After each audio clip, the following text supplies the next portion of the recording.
Correct sir. நீங்க எப்போது இடையா இருந்திருக்கீங்களா? என்னைக்காவது பட்னியா இருந்திருக்கீங்களா?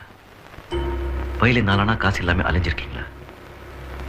வயிறு காலியா இருக்கும்போது கோர்ஸ் செலவு வக்கீல் செலவு கொடுக்க முடியாது சார். 100 தடவை கோட்டி ஏறி இறங்க முடியாது. என்ன பண்ணுவாங்க? அவங்களுக்கு வேண்டியது நியாயம். அது எங்க கிடைக்குதோ அங்கே போவாங்க. நடு ரோட்ல போட்டு அடிக்கிறதா நியாயமா? பின்ன போலீஸ் ஸ்டேஷன்ல கட்டி போட்டு லட்டியால் அடிக்கிறதா நியாயமா? எது நியாயம் எது நியாயம் இல்லைன்னு முடிவு செய்யதான் சட்டம்னு ஒண்ணு இருக்கு.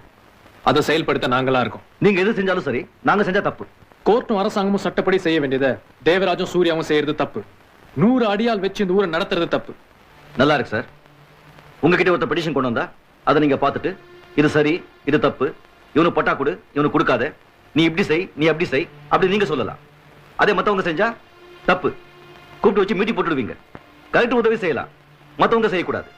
ஏன்னா அதிகாரம் உங்ககிட்ட அதிகாரம் இருக்கு.